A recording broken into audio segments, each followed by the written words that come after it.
Joe, how you doing? Tim, I've moved 16 tons, and what did I get? Another day older and deeper in debt. Yes. St. Peter, don't call me because I can't come. I owe my soul to the company store. That little ditty was come up with by people who are in these towns that were created by mining companies Hmm. that would give people credit so they could company money, basically. So Hmm. they could buy stuff, but they could never seem to get enough money to actually provide for all the necessities to live. And so they would go deeper in debt, which meant they were basically slaves and just had to work forever. And that is a condition that a lot of Americans are finding themselves in. There's debt that can be given to people. People, can get credit for one way or another, student loans, credit cards. But it all ends up with this giant lump of debt, and it's just such a burden on people's lives. What about debt, Tim? I mean, what kind of a problem is debt to the people of the Western world? Yeah, that's an interesting analogy or verse you recited there, because I think the whole plan is to turn the world into one big company store Yeah, yeah. through debt. Debt as a weapon. It's a financial weapon. Well, there's a concept in international law called odious debt. I think people should start to reconsider or start thinking about again. Odious debt is also known as illegitimate debt, a legal doctrine that holds that the national debt incurred by a regime for the purposes that do not serve the best interests of the nation, the people, what have you, the public, should not be enforceable. Such debts are thus considered by this doctrine to be personal debts of the regime that incurred them, and not the debts of the state. So it's a distinction between the regime and the people there. I think we should Americans should start thinking about that, about the U.S. government and the corporations and banks that it works for. In some respects, this concept is analogous to the invalidity of contracts under coercion, because what we see here is there's a coercion here that goes unstated, but it's there because through debt, through inflation, you can corner people, make them desperate, and to the point in order to maintain their living standards, even just to slow down the decline of living standards, they have to go further and further into debt. Use their credit cards and these things. Make the inflation cause things to cost more, like education, housing, food, medicine, these things, and end up having to borrow money to go on living. So that's that concept of odious debt. I was looking at some interesting figures. Of course, the national debt is over $20 trillion now. In 1970, it was $275 billion. So, and I think it took between 1789 and 1970 to borrow $275 billion. So since then, they've borrowed, since 1970, that's 48 years ago, they've managed to borrow another $20 trillion. So I think in June 1970, the GDP was $1.1 trillion. Since then, it has expanded to $19.6 trillion. But the public and private debt has grown from $1.5 trillion to $67 trillion. So in order to get a growth of, roughly $17 trillion in the GDP, $67 trillion has needed to be borrowed. Up until 1970, the average debt, public and private, was 150% of GDP. Now it's 350% of GDP and rising. And nationally and internationally, globally, debt seems to be going up and up and up. And there's been talk of peak debt, that governments won't be able to roll this over anymore. But I think it all depends what the central banks do. But nevertheless, the game seems to be that you just pile on more debt, more debt, more debt. Of course, someone's collecting interest on this debt, right? The bondholders, the rentier class, or all that. So, and the more it has to be paid in interest, the less there is to be paid to the productive economy. This is also a function of the financialization of the U.S. economy since the early 1970s, which coincided with the collapse of the Bretton Woods system, the final cutting of the tie of the U.S. dollar to gold, and also the creation of the petrodollar system, which opened up a vast pool of credit for the U.S. government. Pretty much said that internationally, all the purchases of oil internationally have to be used dollars, and that created a huge demand for dollars. And this also created a long-term deindustrialization of the United States because it created a lot of dollars abroad in demand in order to buy the oil, and this allowed the U.S. government what it did is artificially held down the price of imports and made our exports more expensive. And this was led to this deindustrialization of the United States, the hollowing out of our industrial base. This also coincided with the enrichment of the bicoastal areas, the West Coast and the East Coast, and the impoverishment of the center part of the country, the productive part of the country. And this is all part of the financialization of the U.S. economy, largely through debt, leveraged buyouts. So the question is, is this just short-sightedness, bad policy, or is there a plan afoot here? Well, isn't it funny that you whenever you have this accidental slavery of an entire hemisphere, a question that might be asked by perceptive people is, was this by design? And I would have to say that it was, obviously. And the concept of odious debt is very important. It would help the public understand the reality better if they had this term was facile, was something that they were familiar with and could comment on. But I don't think it's a real complete solution to the problem that we're facing, because you can jubilee odious debt. In other words, say, you decide that, well, the neocons created a lot of artificial debt, we're going to get rid of it.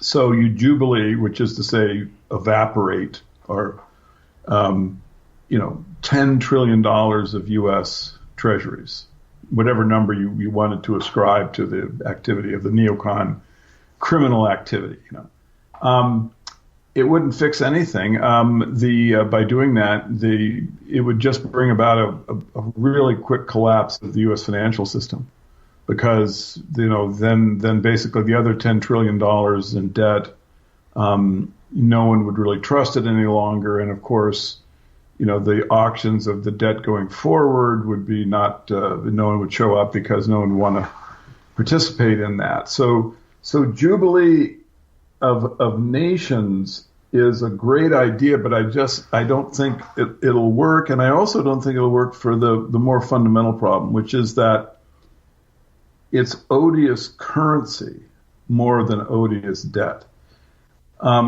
It's the dollar that is really the problem. It's the fact that people believe in it as having a store of value. This is mind control, and if people would understand the financial system a little more clearly, they could see that belief in the dollar is mind control. The physical dollars are, less than 3% of the total credit that the banking system has created, right? So physical dollars are very rare, and they're not a big deal as far as our financial situation in the United States.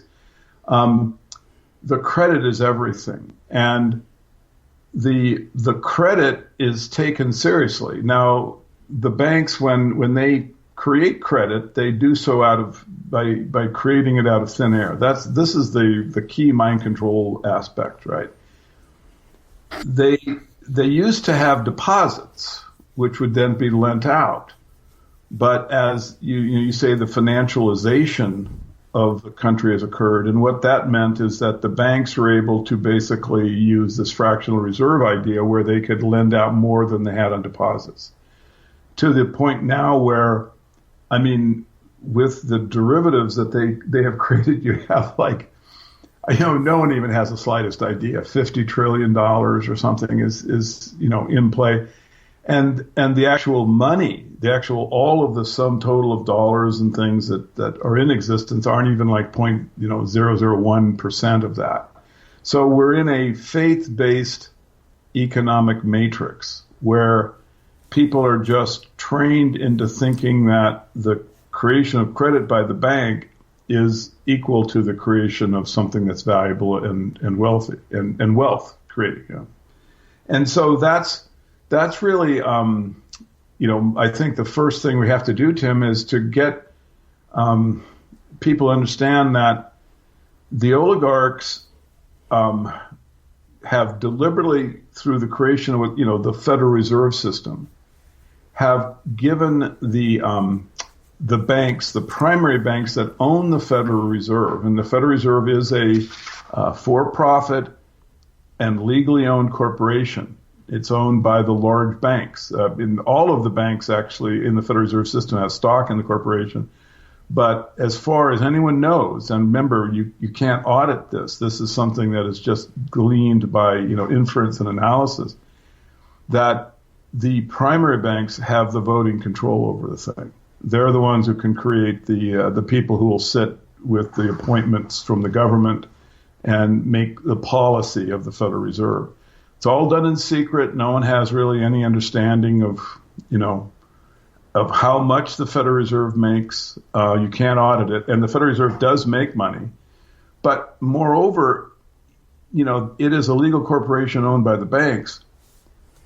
No one has any idea really of the relationship between the Federal Reserve and the banks that it owns. I mean, during the 2008 financial crisis, the Federal Reserve decided to buy the bad debt of the primary banks, right? So they all had bad debt. These were basically mortgage-backed securities. The real estate market tanked. The banks were holding garbage. These bonds were no good.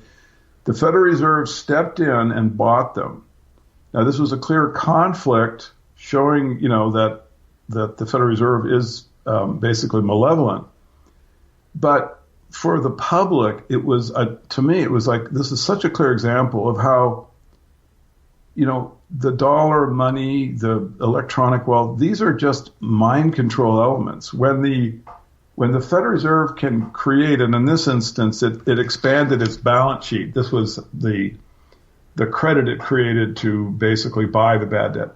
It created around, $2 to $3 trillion of money out of thin air to buy the bad debt from the banks. Yeah, it tripled its balance sheet. Yeah, it tripled its balance sheet. Now the question is, well, if it has that power and it uses it malevolently, then why is this a power that anyone should believe in? And so I just wanted to go back to the idea of odious debt. Odious debt is something that everyone should understand. We should understand that we really aren't morally, and we shouldn't be legally bound to the behavior, any of the behavior of a malevolent secret society running our government, right? Perfectly coherent concept.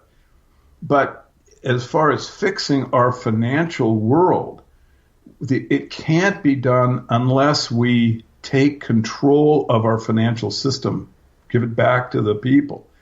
Now, this is going to be tough because remember, Congress is controlled by the secret society. Mm-hmm. Federal Reserve is something that they own. The dollar is ingrained in people's mind as something that's valuable. But all of those hurdles have to be cleared, Tim, because as the situation sits now, with their power of being able to create credit out of thin air and give it to tribe members at whatever price they want, they can use this power to give money to the U.S. government. I mean, this is how the Federal Reserve's ability to create money out of thin air is what keeps the U.S. Treasury bond auctions working, right?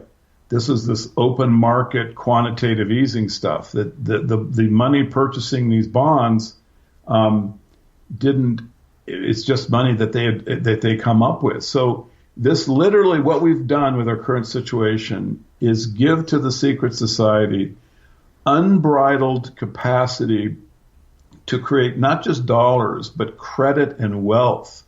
And there's no restrictions. There's no one saying, this is wrong, either this is morally wrong or this is bad for the population. I mean, literally, we are in a very, very precarious and desperate situation. We've been enslaved by this system, which has these components of a Federal Reserve that has the power to create unlimited credit, which then basically can turn into dollars, or has access to the same system of dollar acquisition as anyone else's activity, like a paycheck for working, right? Mm-hmm. Okay, but they also have the dollar itself. They since the unit of wealth, the creation that they have as their template is the dollar. As long as we believe in it, right? And they have control over it, we just can't make any progress. We are going to remain slaves. Yeah, the successful attempt to change people's understanding what money is. I mean, traditionally money. Of course, we have paper currency, but paper currency was redeemable, in silver and gold, and so the precious metals and these things. And of course, silver and gold had the properties of money because they were of high value. They could be multiple industrial purposes. Everyone wanted it. High value to weight ratio. These things. So these notes were redeemable. Remember, they called Federal Reserve notes. Of course, what are they redeemable in? They're irredeemable notes. You get more notes for them. So it's kind of funny there. But nevertheless, it still says a note on a Federal Reserve note. I guess it started with people's using of paper. They became accustomed to using paper instead of carrying gold and silver around with them. And then, of course, I think it was FDR, which he used the Trading with the Enemy Act, I think, World War I piece of legislation, to seize private gold holdings and essentially closing the domestic gold standard. And then, of course, you had World War II and the Bretton Woods system, which had an international gold standard, and that's where central banks theoretically would redeem the gold that was mostly held in the United States for their dollar holdings for gold. But of course, they never did. And once they started to redeem, or asked to redeem their dollars for gold, they got in trouble. There was a turmoil in France in 1968 and these things. This was because of the 60s and the guns and butter policy and a lot of inflation, and some of the nation's creditors were getting antsy at the fiscal situation in the United States. The first to create a problem was France. Germany and Japan really couldn't say much because they're occupied countries. And de Gaulle found himself virtually, essentially deposed after that, and then they kind of shut up. But in 1971, that's when, of course, Nixon closed the gold standard, international gold standard. And since then, there's been an explosion in debt and inflation. And it is, since the 1970s, pretty much the middle class in the United States has been able to maintain its standard of living largely through borrowing, as opposed to savings and increased wages. And so that's kind of been the trend, is they've traded higher wages for higher credit credit limits. So you're just more and more in debt. And of course, when you're in debt, you're the debtor is enslaved to the creditor, and the system is all designed to help the creditor, no matter how odious the debt. And the dollar itself is debt based; it's not asset based. Our understanding of money is that it's a store of value, a currency, and the problem is that if there's a dollar is debt based, it's not a store of value. But that's because in the crazy way of thinking now, the standard economists will view debt as an asset, because you can constantly gouge the American people for interest payments. But that's that's really not a long-term growth plan, economic growth plan. It's an enslavement plan, and people have just become accustomed to it. That's the key. We've just become accustomed to it. And that's all the progress that occurred in the middle of the 20th century, the economic growth and higher wages, pretty much was repealed in the 70s and 80s. And of course, then you had Greenspan when he took over the Fed. He kind of forgot the essay he wrote about the gold standard, and kind of forgot about the gold standard, and just dedicated his career to creating one asset bubble after another, when asset bubbles really are just a pump and dump scheme. It's asset stripping. And you can periodically get people to invest in one sector or another. And, of course, you know when it's going to collapse, so you can get out early and let it collapse and come in and buy everything up for a song, and that's what's been going on. Right, and I just wanted to say I'm holding in my hand two notes. One is a Federal Reserve note, which just refers to itself as legal tender, and the other one has, where the Federal Reserve note is in a modern bill, it has the term silver certificate. Mm-hmm. And underneath it says, this certifies that there is on deposit $1 in silver payable to the bearer on demand. Wow. And that was created in 1957. At least that's the series of the certificate. And so it shows you just how different our world is today relative to the currency. In 1957, you could actually take this bill in and exchange it for silver, and the amount of silver was specified by the Constitution. Mm-hmm. Okay, so a dollar was worth something, and it was going to be worth something in silver, and this was, created basically a static aspect of wealth storage that the dollar possessed. Now, this had been going on for years and years, and so people were used to it. And so when they made the transition to the Federal Reserve notes, no one really complained. Very few people, because we were just used to the idea that these notes had value. People were just basically habituated into it. And so then this was, like in 1944, Morgenthau, same guy who came up with the Morgenthau, starve Germany to death plan. He helped the U.S. create the Bretton Woods Agreement, and then this was the financialization of the entire world. Yeah, it was Keynes, and at the Bretton Woods, John Maynard Keynes, yep, and Harry Dexter White, who was a communist.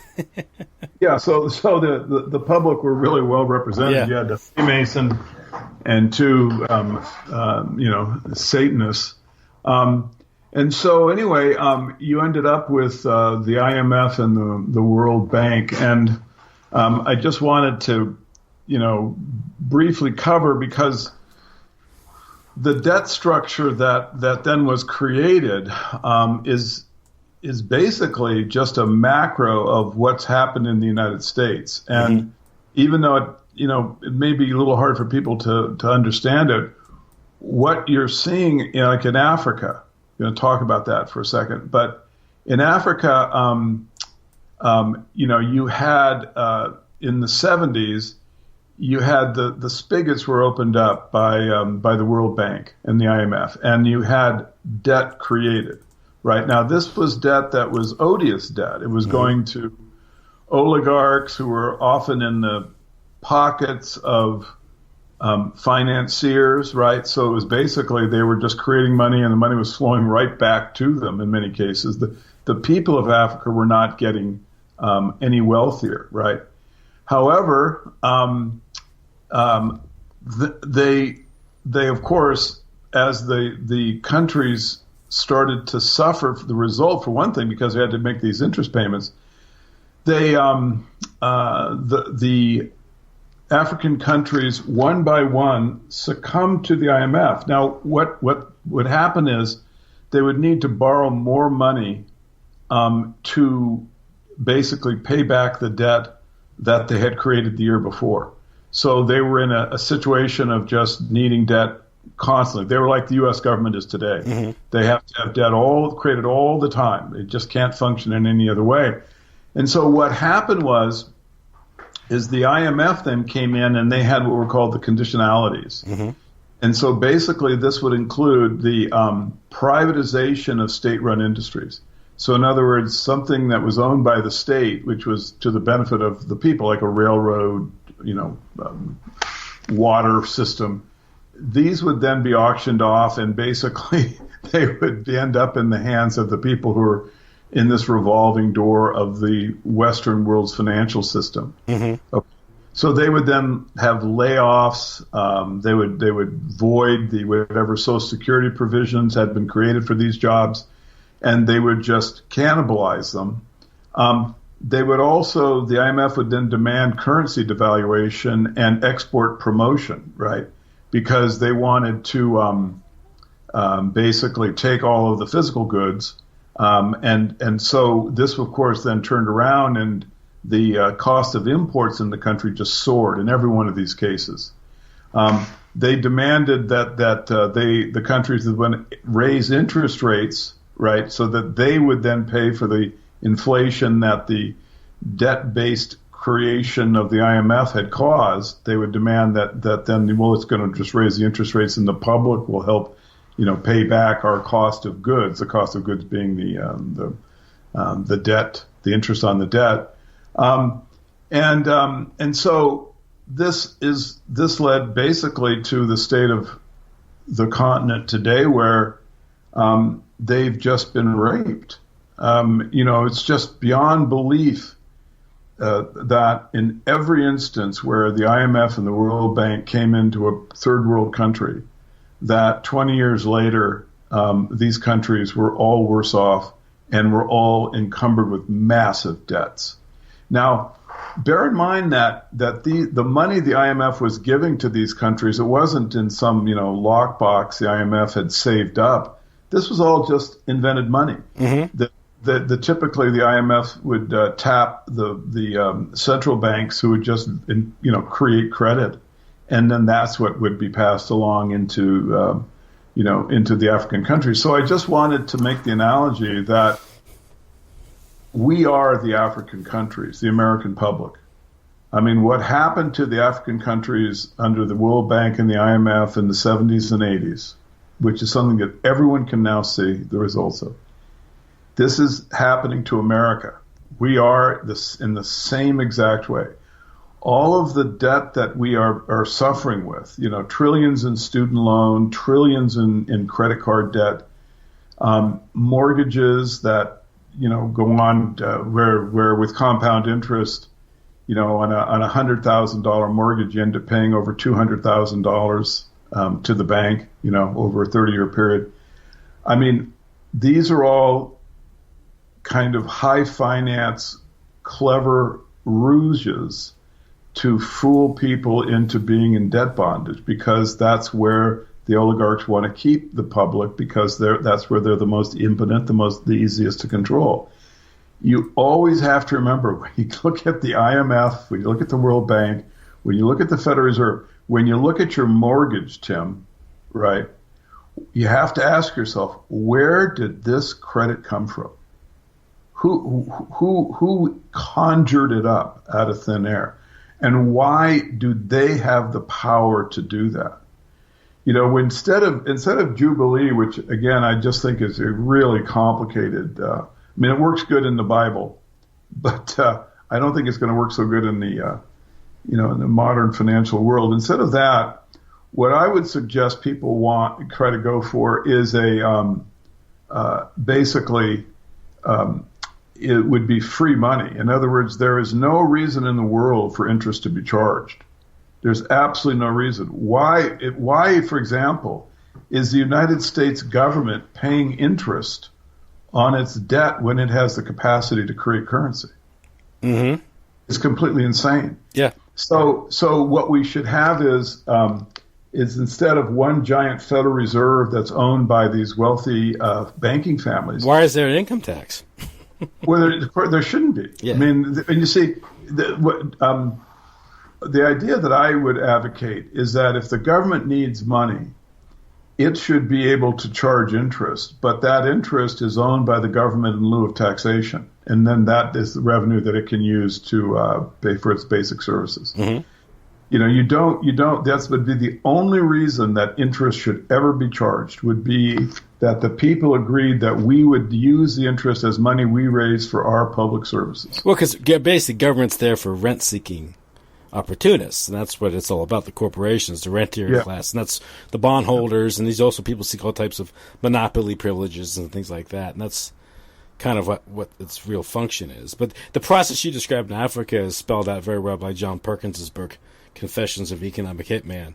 And this isn't just something just unfolded because this is the way the economics worked out. This is, according to him, and according to looking at the evidence, it was a plan. His job was to go in and convince countries that were either had raw materials or deemed strategically important to the United States to accept these enormous loans for supposed infrastructure development that was supposed to benefit everybody. Of course, what it did was usually just enrich the local, elite that was supported by the United States and by the West. And the money would pour in for these lucrative projects. A lot of concrete and a lot of things would be bought, but a lot of money would be siphoned off, on the Swiss bank accounts. Or if infrastructure was built, it was to the benefit of ExxonMobil, infrastructure that helped corporations mine the resources. And that's such an important point, is that the money being lent at this time isn't money that exists. It's money that's created out of thin air.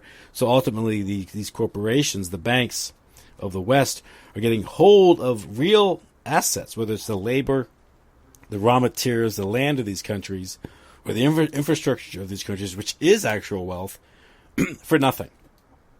Exactly. For nothing. And that's the important point. Same thing you pointed out, we're all Africans, we're all, Latin Americans, we're all Asians in this regard, because Americans are confronted with the same deal with their credit cards or with their student loans or their car loans or their mortgages.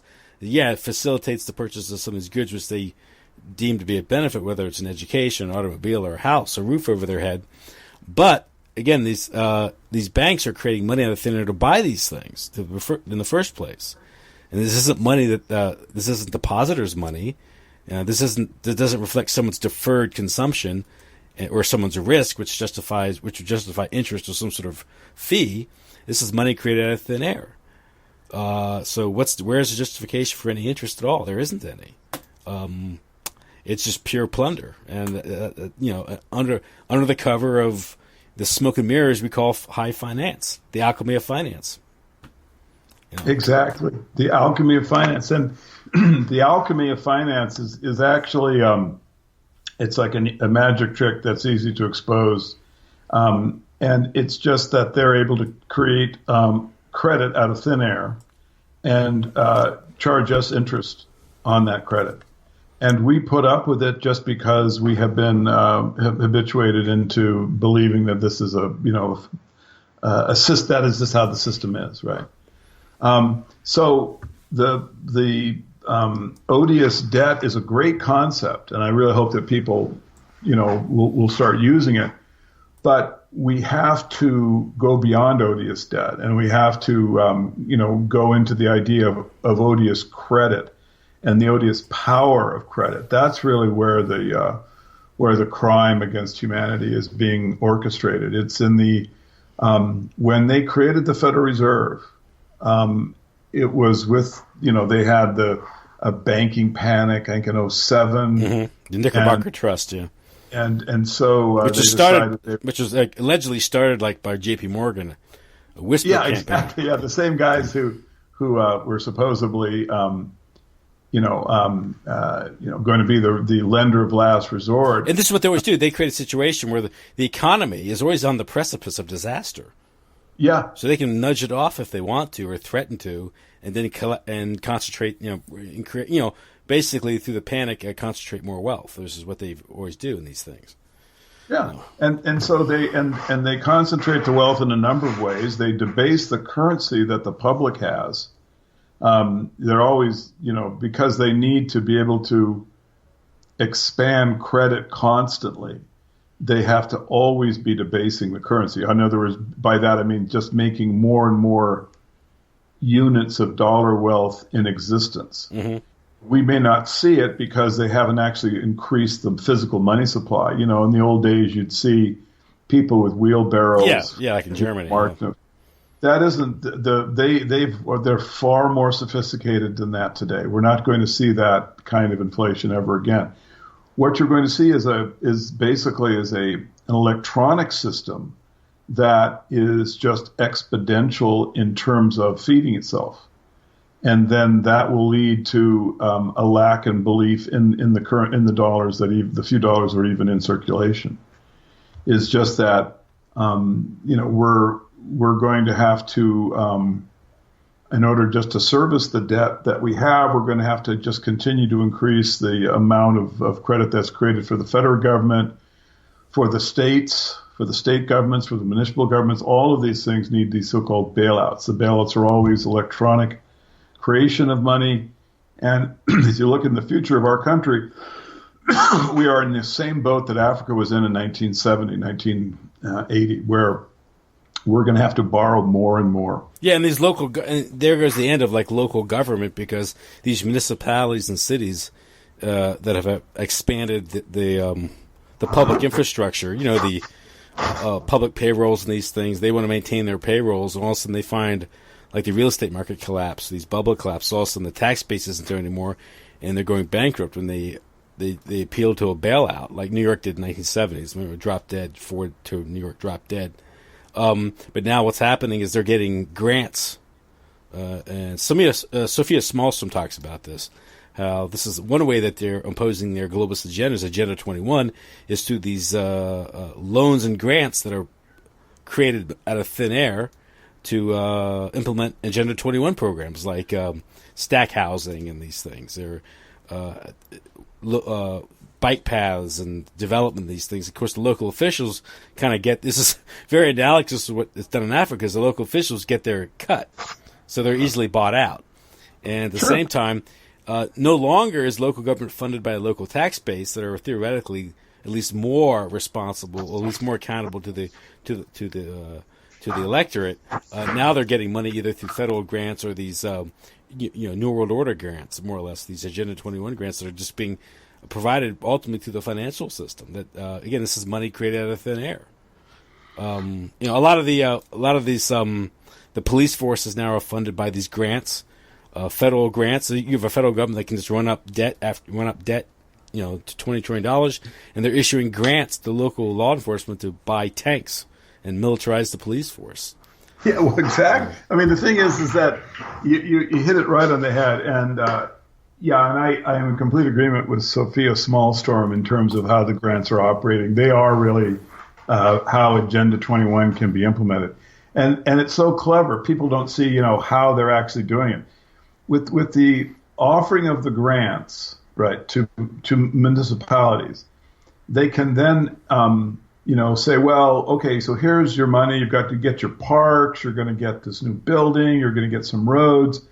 But, of course, we've got to make sure there's social justice. And so we're going to need a transgender bathroom. We're going to need the right kind of integration, the different races that we want to have in here, And so now the sovereignty has been sold down the river, to use an expression, right? Mm-hmm. The sovereignty of the local area, all of the capacity to create zoning is gone.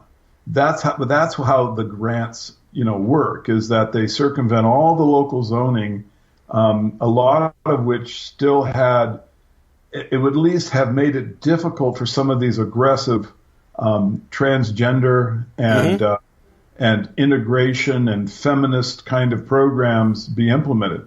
Because, it's like the way that people will try to resist that is a lot of times just by keeping existing laws static, and particularly in terms of growth, right? Mm-hmm. They'll say, well, we just have these anti-growth ordinances, and we're not really trying to preserve a European-centric culture with a lot of heterosexual males in it.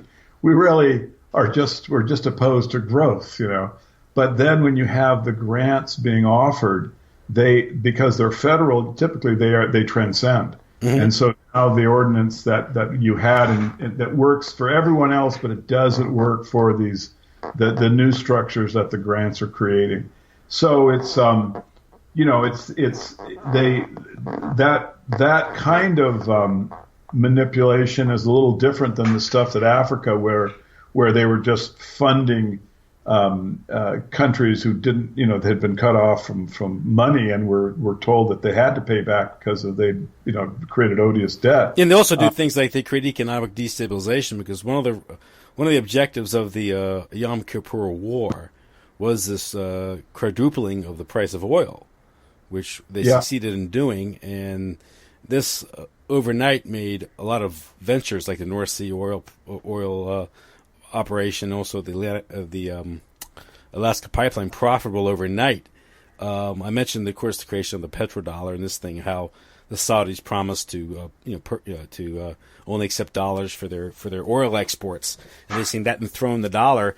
But it also, this energy crisis came at a key moment in the third world, because it stifled growth in the third world and made them go deeper and deeper into debt, which then enabled folks like Kissinger to use food as a weapon to impose population control methods and these things. And he himself, on National Security Study Memorandum 200, 1974, said this was an opportunity to reduce the population of the third world, by 20 or 30 million, because he saw it as a national security threat, all those people, to the United States, really a threat to the financial oligarchs, the plutocracy that controlled the United States.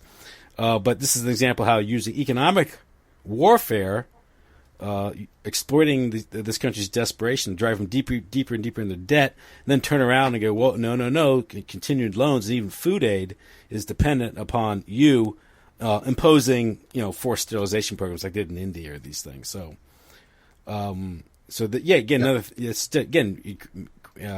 creating desperate situations for people, and this is a cover for just coercion. Well, you're poor, we're rich, and in order for us to help you, you got to do this. But of course, we're keeping you poor.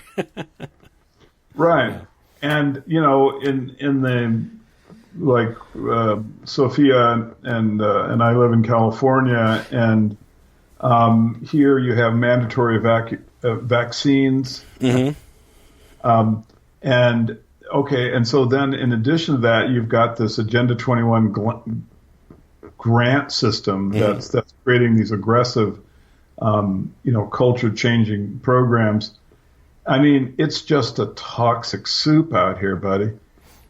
We had a local scandal regarding this bike sharing program. I don't know if you've seen these, where the bikes are set up on racks. You can rent them for an hour or two, and people use them and all this stuff. Where it turns out the program costs like $10,000 a bike or something. Yeah, it's a car. Price of a cheap car. Used to be. Well, anyway. Well, how do you explain that? Well, that's a lot of bribery, a lot of embezzlement going on there. It's like how to explain trillions of dollars missing at the Pentagon. All that money reflects people saying yes to this stuff and all this, and so they're making conditions where getting people accustomed to only having bicycles as opposed to automobiles, so we can be like the Chinese, I guess. I don't know, back in the 60s and 70s. In California, they're very aggressive about ride sharing. Mm-hmm. I went to a lecture given by a state bureaucrat about this a few days ago, and he was just saying, this is the future.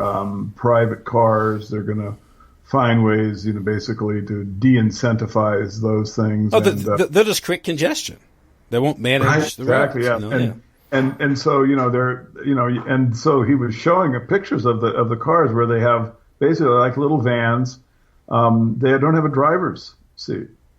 The cars are completely controlled by a computer that just takes the workers and drops them off, and then takes them to the store to buy, the company store to buy the glyphosate wheat products. But you've heard about like the Target cities and the where they have apartments above the Target, and everything you need is at the Target below.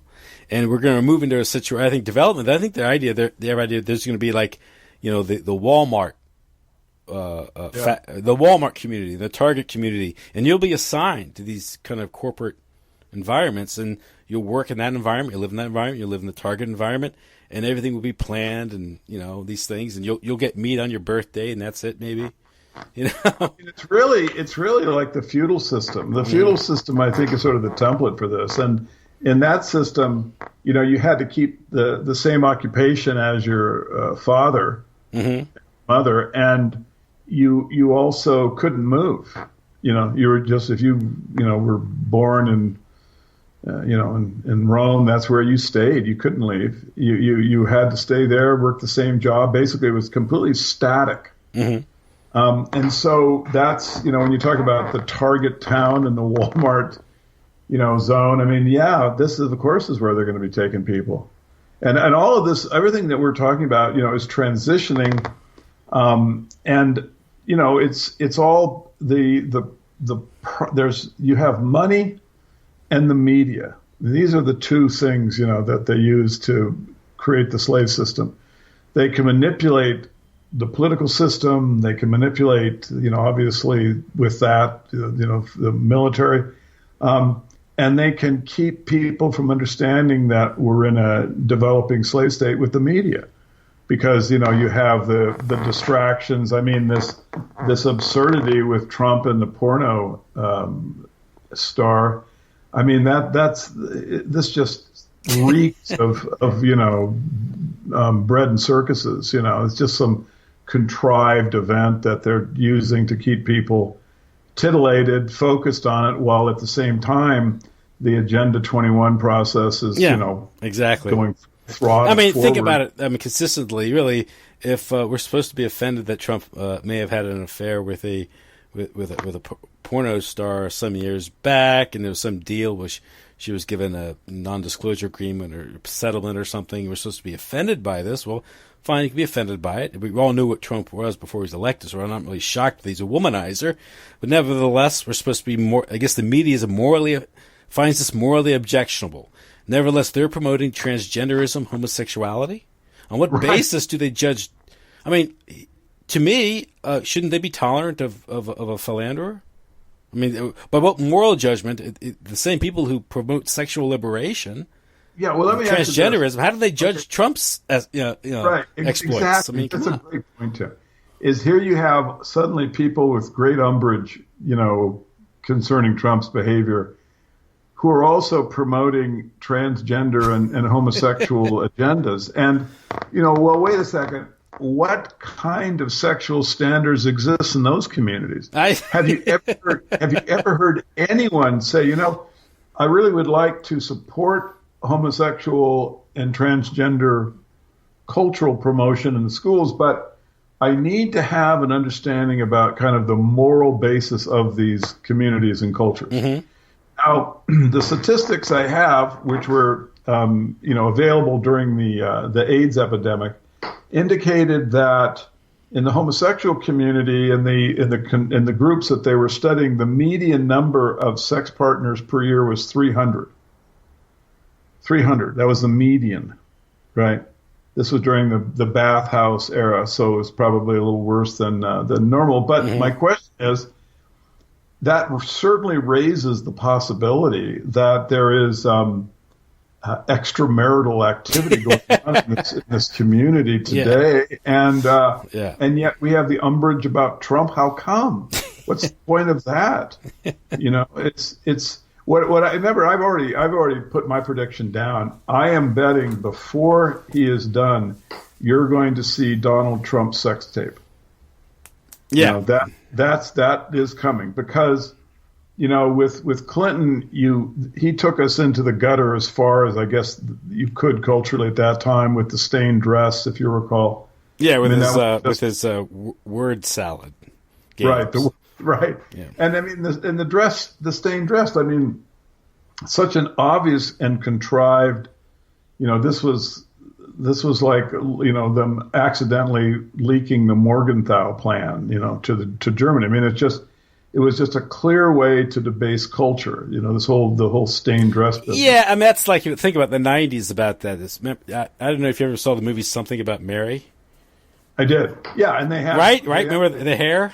The gross out? And they were spoofing all of that. Yeah. And that was coming, I think, right, that was the media. The 90s, yeah. The corroboration of the new cultural perspective. Clinton had remember that's the incrementalism that's always going on. So Clinton had taken us this far, and then you started having these funny movies go a little bit further. And of course, now you've got, the fish is the person who's taking the girl Yes. home at the end of the dance. So having sex with animals. Now, that's just funny because in the 50s, we're supposed to be repulsed by a fish falling in love with a woman. By the 21st century, it's a love story. Yeah. And how do we get to talk about sexual degradation and perversion when we're talking about debt? Well, I don't know, Dante's Inferno, sodomy and usurers sharing the same level of hell, because this is where you get, and this is, again, this is something. Yeah, it's mind control. This is the whole system. It's like over and over again in our discussions, we will come from a perspective, but end up, in the cesspool. Well, yeah. We end up where we're trying to basically show just these fundamental structures that are debasing us emotionally and intellectually. And sex confuses us. It beguiles us. It distracts us as we're enslaved. And that's what, in Brave New World, right? As sure. As and that's why. I mean, it's like money and media. Mm-hmm. They work hand in hand. They control money, and that's the physical power of the world, really. And then that is, we would though know about it and fight it, resist it, because it's such a Wizard of Oz hocus pocus trick that they're using against us with the money creation. But we can't, because the media gives us a false reality. Well, this is the distraction of sex, sexual liberation. This was Michel Foucault. The deal he made in the 70s with the oligarchs was he was sort of put out as a public intellectual and one of these lifetime actors, public intellectuals, that he was going to be the conscience of the left. And the left in the 70s gave up any idea of economic justice and activism, trade unionism, idea of organizing as a group to go against some of the corporate oligarchic interests, which is only a way you can practically deal with these people. And so the folks like Michel Foucault championed the sexual revolution. So sure. people would have no problem being impoverished, losing their jobs, going deeper and deeper in their debt, as long as they're allowed to go dancing at the gay disco, as E. Michael Jones says. Exactly. Yeah. I mean, this is why I just think that every show that we do will always end up with, at some point, this topic, because it's just fundamental.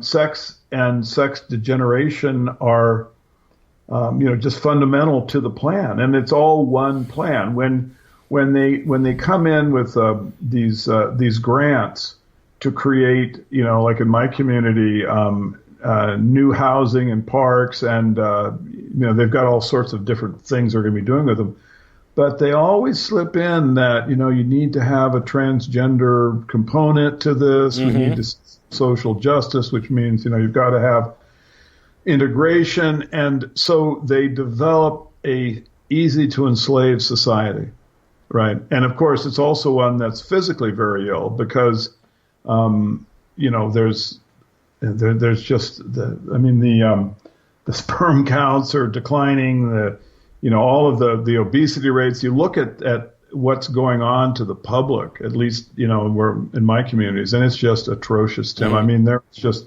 so much physical damage to the people. And very few are aware of this, that this is all just a program, So, when you approach the problem of the artificial, of the power to create a credit out of thin air, when you start to, say, well, what can we do about it? You have to always remember media and money. They're hand in hand.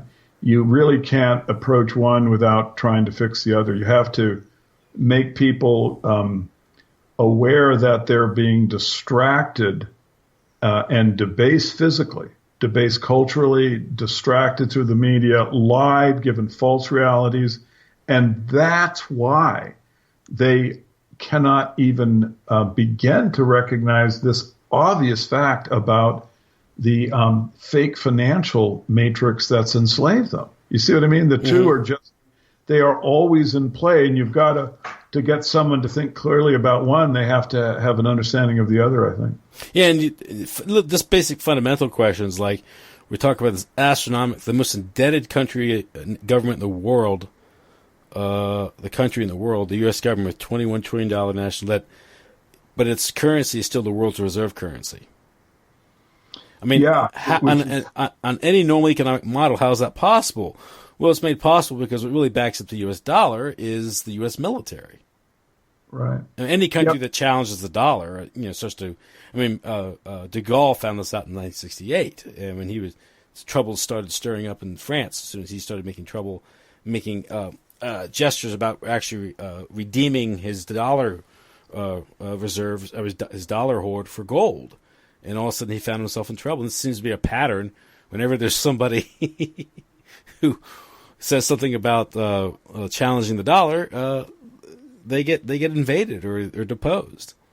Well, this will be an exciting year because China is evidently going to create the petro yuan. Mm-hmm. They have said they're going to do it. They have all of the structure in place, and I guess in some sort of test sites they're already doing it. So this will be interesting because if there is an alternative to buying oil with dollars that is safe and easy to use, and people stop using the dollar for the purchase of oil, then that will take away the last sort of camouflage that the dollar had of being an actual store of wealth. Because then you'll have all of these countries who have enormous holdings of U.S. treasuries that they have to have in order to basically use them as collateral for, the dollar exchange for their oil. Man, if they start dumping the treasuries, it'll be interesting to see because I don't think you're going to see huge changes in interest rates. I think what will happen is that, in my opinion, the system is so corrupt that there is an off-balance sheet financing capacity, like a plunge. They call it the plunge protection team. But there's always the issue. Well, there is the President's Committee on Markets or something, which openly admits to manipulating the market for political reasons in itself. So I think, they would just pick up for a period of time, but at some point, I mean, you'd have it's a question of how can the malevolence be exposed so that the common person can see that the dollar is really not real. Mm-hmm. It's okay. And one way I think could happen is that you could have all of the treasuries in the other countries dumped, right? And they would all, because, there are accountings of these things, and people could see that, well, the Koreans don't own any, the Japs don't own any, the Chinese don't own any, the Japanese. I got criticized for that. The Japs. But the thing is, the interest rates didn't change. Well, who bought them? And then you'd say, well, it was some Belgian bank or something. Wait, didn't that happen a few years ago? Where yeah, exactly. Some huge purchase, like $45 billion or something. Right. It all got slopped up, and they go, where is it? Well, it's just a Belgian bank picked it up. So the interest rates don't change. Well, I mean, at this point, you'd have to wonder, is that story really going to fly? Because to maintain the idea that the dollar is a store of wealth, people have to believe that there's some kind of serious financial, planning and an application that's in back of it, But this, I think, would just expose the, malevolence and that it's just a device. The question is how one has to ask is how independent is China from this? Because China's capacity to establish a petro yuan and establish this condominium with Russia and ultimately with Europe to exclude the U.S. dollar and ultimately the Anglo-American empire is based on this plan that the Rockefellers hatched so many years ago about this trilateral plan to deindustrialize the U.S. and remove all and kind of transplant all that industrial capacity to China in the first place. China itself is sort of a Rockefeller wet dream, right? I mean, it's the idea of capitalism and that sort of stuff. And this goes way back, even to the whole, back to the revolution in 1912, when what's his name? The revolutionary. Lenin? No, in China, not Mao. Oh, Mao? Not Mao. The other guy who overthrew the republic, the empire, the emperor. And he was a Mason. I think Chiang Kai-shek married into his family. Yeah, Chiang Kai-shek. But I'm saying, is this long-term plan? Mao had OSS handlers and these things. He was a Yale. And the whole communist phase there seemed to be a phase set up by the Rockefellers to destabilize China, ultimately to do what happened in the late 70s. After Mao's death was converted into this workhouse or factory for the world. And the irony is that, maybe this could be an example of, their plans kind of losing control, perhaps. And of course, they'll have to improvise and change things a little bit. But China's capacity to challenge the dollar is ultimately based on this plan that Rockefeller hatched with Brzezinski in the 70s with trilateralism. And this goes back. I have to admit, I agree with you that I tend to smell a rat in this whole thing. And here's why. I mean, I had a couple of years ago, I was in Seattle and I had a meeting with these Russian sailing individuals. They were on this Russian, it was a tall-masted ship that they. I'm sorry, Sun Yat-sen was a revolution. Yeah, Sun Yat-sen. That's right. Yeah. I'm sorry. Yeah. Name. Go ahead. The Mason. Anyway, and so I had a long talk with these guys. They were basically, they had these cadets and they were showing them how to sail, and it was Russian government sanctioned sailing program. And I was chatting with these guys, and we were of a mind. It was interesting that there really wasn't any kind of change from the Bolsheviks revolutions in either China or Russia, and that the people around Putin and the people around the Politburo in China were basically controlling the things, and they were from the same group. Mm-hmm. So the whole world, I think, very likely is a matrix, and that the reality is fake everywhere. It's the company. The whole world's a company store. It's a company store, which is grim, but it's really, structurally, it's hardly a bigger problem than if it's just in the United States. I mean, basically, it's the same situation, just larger, because we need to communicate with people who are in the resistance in Russia and China and Japan too. I've actually. One thing I've been doing lately is talking with people in Japan about, the possibility that the whole ruling class there are crypto, that they're actually Korean or Chinese, and that following World War II, there was a swap out, and that, the ruling class, the imperial family and the financial class, that they are Masons, and that if they are not, crypto, they are in fact, Masonic-controlled Japanese who don't have any allegiance to the public, to the actual Japanese people. And so I was suggesting to these guys, who are in Japan, that you've got basically a genocide going on, a deliberate genocide. I mean, look at your sperm counts, look at the toxicity in the food, look at Fukushima. Look at look at popular culture that's been imported. Look at popular culture, which J-pop is or something. Yeah, it's just a complete cesspool. I mean, homosexuality is, it's just which didn't even exist as a public component in following World War II. And I mean, I grew up there, so I know that. Now it's just everywhere. Well, we gave them democracy, Joe. Yeah, we sure did. And we also were able to choose all of the candidates that they could pick from.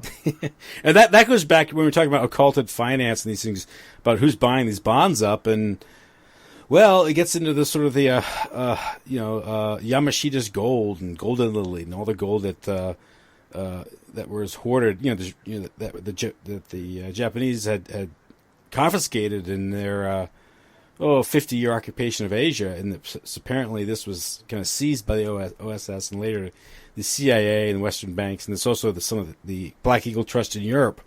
This huge hoard of wealth that was kind of used as a black budget, and a lot of that money did go into Japan to establish the Liberal Democratic Party, which is more or less controlled by the CIA, and that also that also happened in South Korea. They're all set up in these things, and I'd argue probably North Korea, but that's all. Yeah, so would I. I honestly believe that if they have control of South Korea, they have control of North Korea. Look at Vietnam, North and South Vietnam, how that was set up for this so-called civil war, right? It was they set it up for this war. They according to Fletcher Prouty, during the Vietnam War, they flew in, 1 million North Vietnamese into the South to destabilize it, to justify the U.S. intervention. That was part of the problem in the South Vietnam. The U.S. government was actually shipping in people from the North into the South, just dropping them there with no means of support, and that creates the instability down there, which justifies U.S. military intervention in the war itself. But if you look at the end of the day, you can say we were defeated in Vietnam. The United States was defeated in Vietnam, but really, was it really defeated in Vietnam? KBR what was the goal? What's the objective? Yeah, defeated. I don't think so. They were able to get a bunch of of American kids and wipe them out. This seems to me to have been the goal. Yeah, the heroin, the military-industrial complex, all the military contracts, and now what's Vietnam now? They're making goods that end up on the shelves of Walmart. Yeah, so they were enslaved, and so this is the thing: is that the history that we're given. This goes back to the shows we've been doing recently about the fake history. Is that it's supported by our media. The media is not there to do any vetting of the truth. It's there to promote and to condition the government mind control narrative. Mm-hmm. And so that the stories we get, about Japanese population, the problems because women are modernizing and they don't want to get married or whatever. This is all just hogwash. Whole thing. The story about the Vietnam War, think about of large scale population, both reductions and transformations. That's who's benefiting from that. Mm-hmm. And so it's, I think, and I was just going to, the one point I wanted to make, Tim, was that when I have this discussion and this exact theme comes up over and over again. People I talk to, particularly internationally, they're going, "Oh, it's so terrible." The elite Jewish banking families and the Masons have controlled the whole thing, right? It's all locked down. Well, okay, is that a worse situation than it's just in Europe and in the United States? I don't think so, because what I actually think is that since it is a worldwide lockdown, there's just all the more ways that rebellion can occur. There's just all the more ways that, some group in some country can expose just absolutely vividly, can give the exact information that the public everywhere needs to recognize the situation. And you start getting, connections between enslaved peoples. Mm-hmm. You look at the situation now, for example, like in Germany, where they're bringing in, the millions of, Muslim males to basically just evaporate the German, European population. Yeah, impregnate the native population, the white native population. They have the health department there has brochures printed with instructions on how to do this. Of course. It's just, and so, but the thing is that, okay, and it's a desperate situation, but wouldn't the fact that there are, some Germans who are aware that this is a deliberate genocide, be willing to take action, be willing to find the exact information to expose the people in back of this, and then be willing to share that with all the countries of the world and inspire other groups. You see what I mean? I'm just saying is that, okay, it's grim. They're genociding us and they have a lot of control. If it isn't everywhere, it's pretty close too. Yeah. But if a German points us out, they're Nazis. So yeah, but at least but that also means that there's a lot of different opportunities for rebellion, different ways to rebel, different ways to get information. So, we, with shows like this one, Tim, step by step. Yeah, and also if Step it is by step. it is malevolence. I mean, there's a plan going on there. It's a lot. I think that's easier to identify and eventually combat and counter than if we're just dealing with sort of a force of nature or sort of a social law of thermodynamics where things are just breaking down, entropy. No, there's if it's of a plan, then you can identify the malefactors and hopefully reverse it by raising people's consciousness about it. Yeah, well, and then creating rebellion. Yeah. I mean, Tim, well said. Exactly right. That's exactly what I believe is that. And so it isn't just one, it's just not, the few independent researchers trying to expose the elite Jewish banking family, crypto Mason, kind of control over our political system here in our one country. It's people in 100 nations all facing the same situation. Mm-hmm. And all of them can have a chance of exposing it. Because if you can expose it in Japan, if you can really blow it open, right, where they've lost control of the media. I mean, just imagine this, where, like, say in Japan, where I've been in communication with people, imagine if the media could just be cracked open, right, and suddenly you started having stories actually describing the truth to the Japanese people. It would be really hard to keep that information from having an impact in the United States. And then what if at the exact same time, the same thing happened in Germany and Italy? Mm-hmm. Uh-oh. Now what? Because now you're going to have, millions of people, and they won't just be in the streets. They're going to be knowing at that point what to do, who's responsible, what the plan is.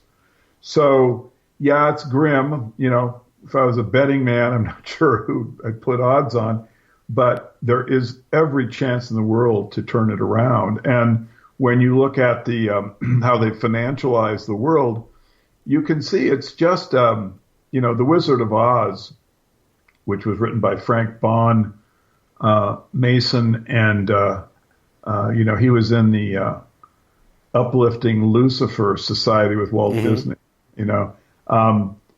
He described, a guy behind a curtain, and he would just mind control people. He'd say, "Here's your diploma. You're smart. Here's your blank badge. You're brave." Well, that's really Braun was making a joke for the insiders who could all appreciate that they have the control over us with the dollar, with the credit, with the degeneracy, right? Just by this veneer of control. Mm-hmm. It's just by intimidation and bluster and threats, manipulation. But there isn't really anything else in back of them. They're really just a few million people. It's not like they're, robots or something. I mean, they are vulnerable. And so we just have to keep exposing the truth every single day in every single way to everyone you can. Anyone who listens to us tonight and goes, that seems to make a little sense. You have a moral responsibility. You have a responsibility of self-defense that all sentient beings are born with. It's an instinct, supposedly, right? You're supposed to try to defend yourself. Well, if this makes sense, then your responsibility is self-defense.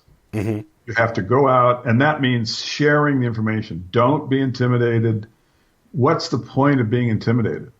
What difference does it make if you're not invited to more cocktail parties? You're not going to have any fun there anyway if you know the truth. It's just a waste of time. Yeah. Go there with the idea of getting the information across. That's what you need to do. And just keep doing it everywhere you can. You got to just keep promoting it. And we're going to get lucky if we keep doing this. I mean, they've got all kinds of lifetime actors buried in the alternative media. Who cares?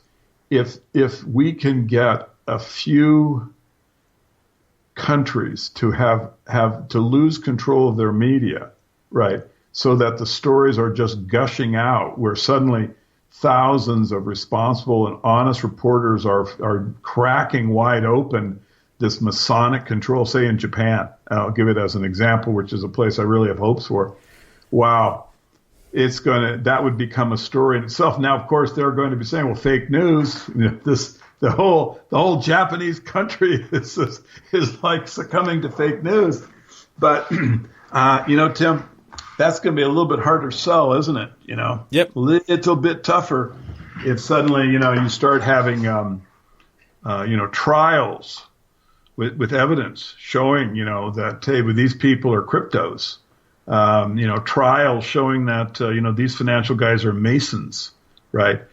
Trials with evidence showing here's the actual transcript. Look at how, when David Rockefeller flies to Tokyo and meets with, the emperor, this little midget who I think is actually a Korean, what if that could be recorded? Yeah. Or what if there are tapes and things like that? Well, I don't have them, Tim, but man, I can hope, can't I? And so that's what you have to hope for. And that's what we have to try to bring about is just break open the fake media, because that'll expose the fake reality and the fake money. And believe me, you start getting countries starting to, collapse. I would say even like in Africa, they're not, because of the cultural destruction, they're not highly regarded as sources of accurate information, like I think Japan would be. Yeah. But they're very vulnerable to revolution because they aren't the Masonic control is not as structured. Yeah. So it's easy to imagine a fluid situation in those countries becoming suddenly a source where they're going, look, we've got a confession. We have confessions of people who are interacting with representatives of the secret society. All of Africa, start exposing, what happened to Gaddafi, who's running South Africa. All these things start to come out. Well, if that happens at the same time, then you have, and like Japan loses control over the controlled media. Brother, Brave New World is not maybe as close as the oligarchs would like, Mm-hmm. Maybe we can resist. So, okay, Joe. Think we covered it? On that sunny note. Yeah. Well, Jim, let's see. I was going to say, so no mandatory evacuations this week, but we did have a terrible earthquake. I heard about that right off the coast there, right? It was rolling. My house was just rolling. Books fell off the bookcase, or didn't fall off, but they, kind of moved around in that. Mm-hmm. And so, fire, flood, avalanche, earthquakes. You know what? God has a sense of humor. It's like, so I'm hoping that he's going to have a sense of humor to us, to us and the people who listen to us, all of the people who are enslaved by this fake money system. And we get, we actually start to break apart the system so we can create some, we need tranquility to have the right kind of life, and you can't as a debt slave. So, well, that's the objective, is never a quiet moment to sit back and reflect and think. Exactly. Keep everyone running on the hamster wheel there, so they can't think, start to reconsider or contemplate what their conditions are, what's being done to them. And that's kind of how the system is designed. The miracle of compound interest. Yeah. Well, the gift that keeps on gouging, as they say. Yeah. Yeah, so it puts you right back in the hamster wheel, but don't worry, you've got the video screen turned on to the Donald Trump sex tape. Yeah, it's true. And you have some good-looking Fox News babe telling you about it. With and a twinkle in her eye. Yeah, she, the Fox News babe with a completely salacious outfit on, telling you what a cultural degenerate, Trump is. And of course, they have pictures of the porno queen constantly. They just can't show her enough. So we're just being manipulated, and turn that stuff off and listen to us, huh, Tim? We're trying our best to be real, anyway. Yeah, or at least us and a few other people out there, perhaps. I don't know. There's a lot of people. Yeah. Okay, Joe. Thanks a lot. Thank you so much. Talk to you next week. Bye-bye.